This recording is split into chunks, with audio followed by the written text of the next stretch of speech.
Assalamualaikum warahmatullahi ta'ala wabarakatuh.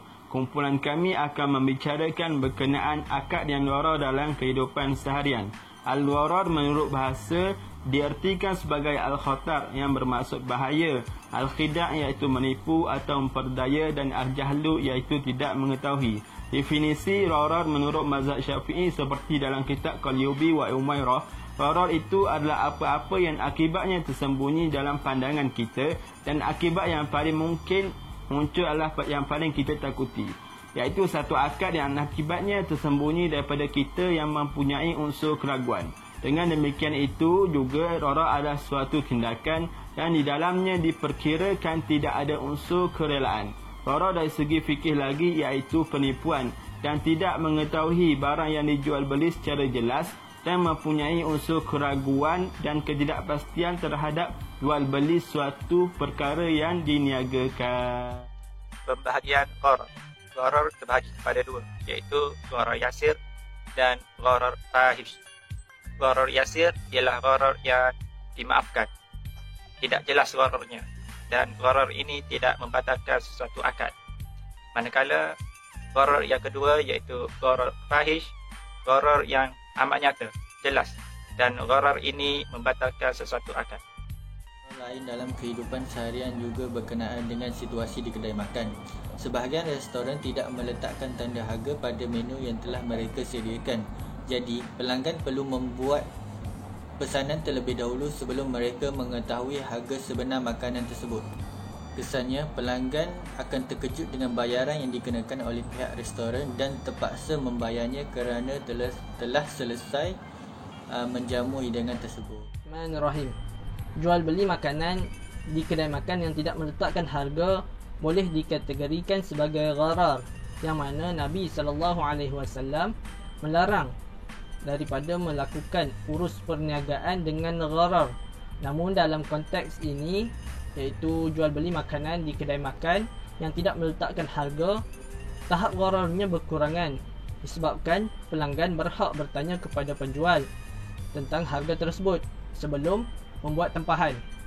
Selain itu, harga makanan di kedai makan adalah rendah, yang mana pada kebiasaannya adalah sekitar RM30 secara nilai puratanya. Oleh kerana nilai yang sebegitu, yang mana nilai itu telah kita ketahui pada adat ataupun kebiasaannya, menyebabkan gharar dalam kontrak ini tidak begitu serius, yang mana sehingga boleh membatalkan akad. Dan gharar di sini dinamakan gharar yasir. Maka hukum jual beli di kedai makan yang tidak meletakkan harga adalah harus dan dibolehkan. Seterusnya, akad yang gharar dalam kehidupan seharian kita adalah perundingan. Ketidakjelasan gharar juga boleh berlaku pada apa-apa perundingan yang melibatkan ketidakjelasan dalam harga atau kos yang dikenakan apabila seseorang itu membuat perundingan atas sebab-sebab tertentu. Kos perundingan atau consultation fee ini selalunya dikenakan oleh doktor perunding motivasi, peguam, kaunselor, perancang kewangan dan sebagainya atas sebab perundingan yang dibuat.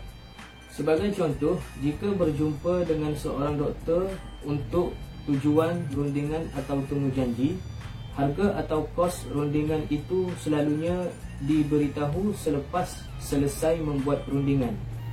Mereka yang memilih untuk berunding kebanyakannya tidak mempunyai pengetahuan tentang kadar harga sebenar.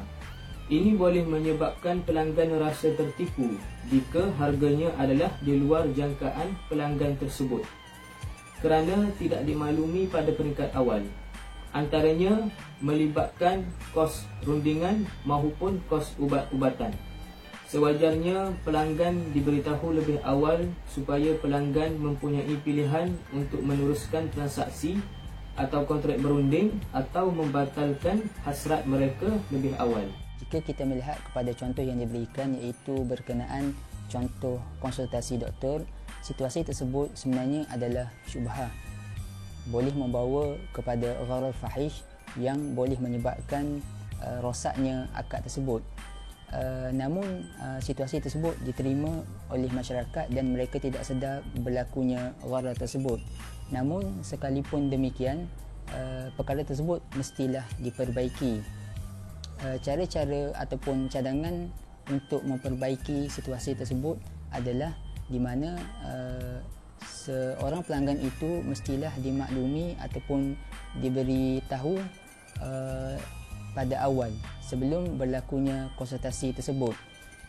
Sebagai contoh, seorang pelanggan itu mestilah diberitahu dan dinyatakan pada awal kos untuk konsultasi doktor pada sejam yang pertama adalah RM60 Malaysia.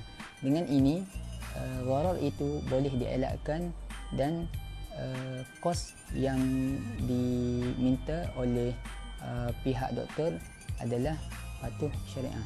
Sekian, terima kasih.